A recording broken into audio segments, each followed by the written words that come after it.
Thank you very much. It's a very hard act to follow the short intervention of Joschka Fischer and the longer one by my colleague Michael Ignatieff. I am not here to summarize the conference. That's impossible. I wrap up and I take home.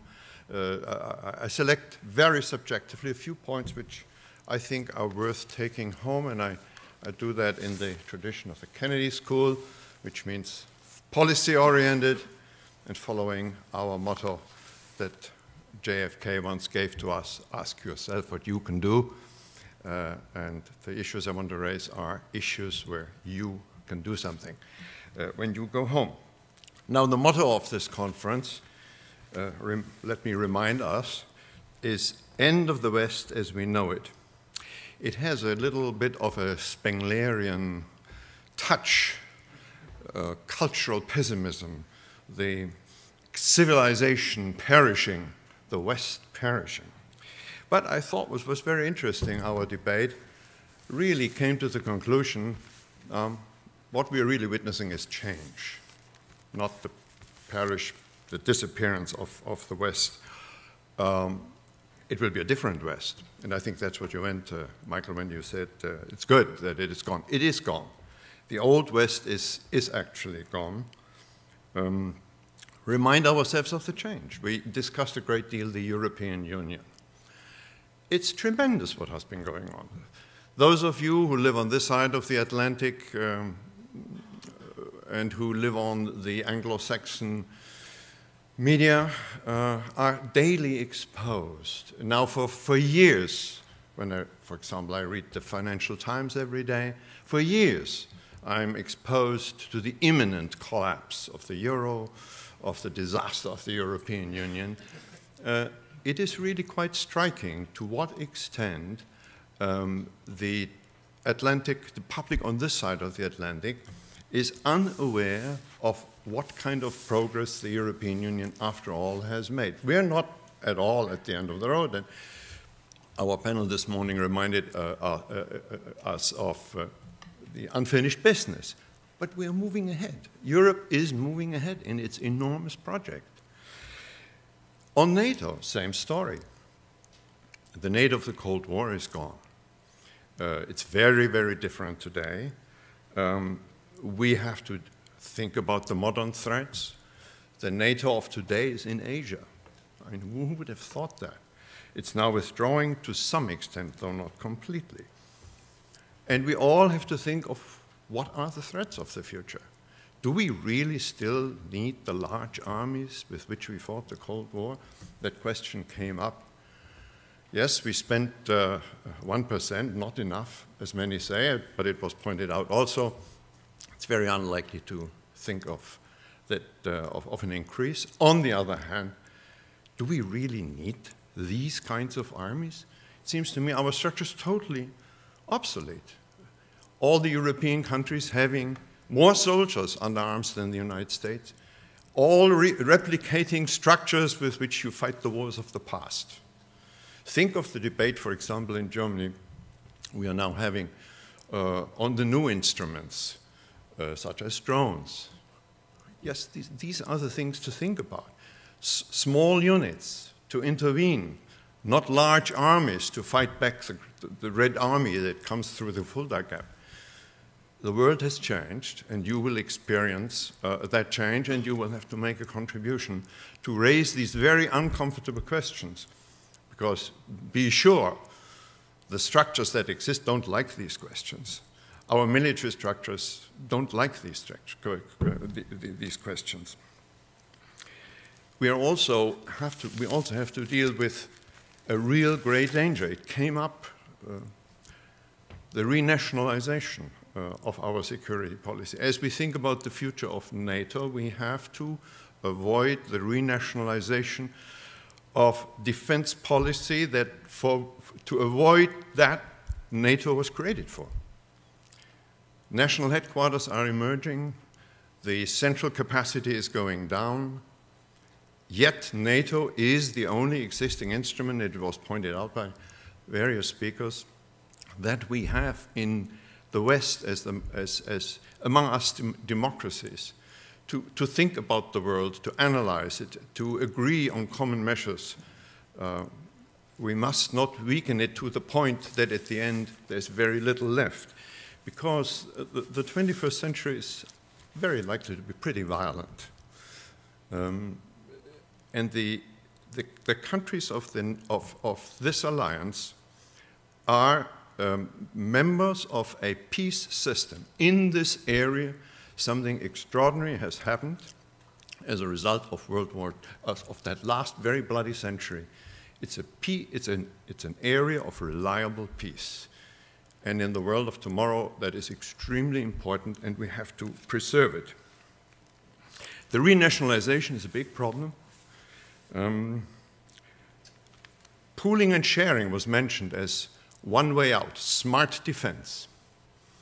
But it was also rightly said, that presupposes trust. How can you expect the French agreeing to having a joint system, military system, whatever it is, if they cannot rely on the German partner, that the German partner agrees in case of need that it is used? There must be trust. There must be the willingness to abrogate sovereignty to a bigger degree than in the past. And that is our problem. That is Europe's problem. That's why we have these obsolete structures on which we waste European money. And that takes me to the German problem. And Michael Ignatieff said a lot of things that are relevant in this context. Last year, we had a meeting on angst of leadership. And you will remember that during that conference, it was pointed out that that term does not apply to the economic side of things. Germany has become a leader in economics. After a while, it took Chancellor Merkel some time to turn around and to become a leader and to use Germany's resources in a sensible way to save the euro and to do the right things. This policy, which is often overlooked, and we had a demonstration yesterday, is shared by the major opposition party. Germany has a de facto grand coalition on major policies, which is reassuring for Europe. And you may have listened here yesterday to the Vice Chancellor of the next grand coalition. It looks like it. Or the Foreign Minister of the next grand coalition. The Germans are, in this respect, I think, on the right way. It was very difficult what was done. Just to give an example, the German ambassador gave one, but I want to change it and make it a bit more dramatic. Germany is committed in its guarantees for fellow members of the European Union to the amount of one federal budget of the Federal Republic. Now imagine the President of the United States going to Congress and asking Congress to commit $3 trillion as a bailout sum for Mexico and the Caribbean countries. Would not be easy, but Merkel succeeded. And she succeeded because the gentleman we listened to and his friends considered this the sensible thing to do for Europe. Although the voters, particularly in the popular press, were screaming about the lazy Greeks to whom one shouldn't give money from German taxpayers. It was done, and it will continue to be done. And I think one can have a certain amount of trust in the economic leadership. But as we heard from Nick Burns yesterday, who chaired this group of the Atlantic Council that produced a very good report. In the report it says, things are going well, but we do need more German leadership in the security field. And the Germans are beginning to learn that while they're asked to lead, when they lead, they, of course, experience that it is dreaded. Angela Merkel's cartoons appear with a swastika. The Americans would say, well, welcome to the club. We know that problem. they ask you to lead, and when you lead, it's not easy. Yet, Germany has to go through it. And the grand task of, I think, your generation, most of you, is going to be, and I'm very glad that we could listen to Michael Ignatieff on the subject, to develop a culture of responsibility that integrates the various aspects of public policies toward the outside world, ranging from nation building, development, diplomacy, to using military means in order to protect human rights, to build nations, to create a package with a broad spectrum, but not to shy away from responsibility, to avoid that knee-jerk reaction, which was called pacifist in the debate, that allergy to stay away from anything where you may have to take forceful action. But let's keep in mind that it undermines the moral stature of Germany if in the long run one expects American or French soldiers to die while Germans stay away. That's not possible. So it will not change fast. You will all participate in the evolution of this responsibility, but it has to be done. It has to go slowly. We discussed a great deal Asia-Pacific in the debate yesterday. I do not believe that Asia will be the origin of the ultimate demise of the West. The yellow danger, we heard a bit of it from Wes Clark yesterday. And I'm very glad this morning that was properly corrected. The China of tomorrow will, of course, be an economic giant in some way or another. But let's keep in mind, in 15 years, there will be 650 Chinese. That is 8 times the population of Germany and twice the population of America that cannot work, old people that have to be taken care of, and all the other problems that were mentioned also this morning, environmental, etc. The China of tomorrow will be a very important country, no doubt, but a country with problems.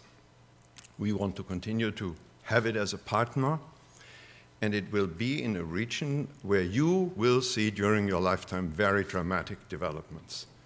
Because in Asia you have a concoction of factors which produce the very wars in Europe that create such disasters.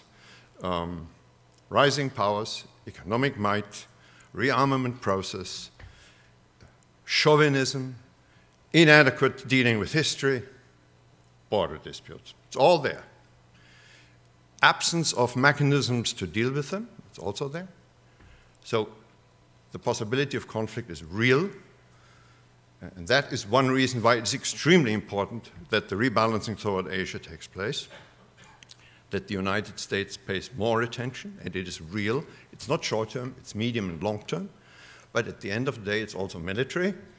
Secretary Panetta announced that that the 50-50 share between the Atlantic and the Pacific fleet will change to 60-40, and of the 11 carrier troops, there will be 6 in the Pacific. Europe should, it has been said, should rebalance, I prefer that to pivot, rebalance with the United States to Asia. I think the end of a purely commercial strategy of the Europeans will come.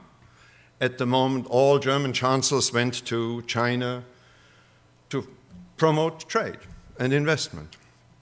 And it worked so far quite well, and it will continue to work for quite a while. There has been a human rights dialogue that has started also. But we cannot expect the United States to be quiet when it will get involved in some way or another in the conflicts of Asia, and Europe continue to just sell products. We will be asked, as Europeans, to take positions, not necessarily militarily, but political positions in the United Nations, with sanctions, adaptation of our commercial strategy, our political strategy. I don't know. But a purely commercial strategy to Asia will be out, and you will witness it.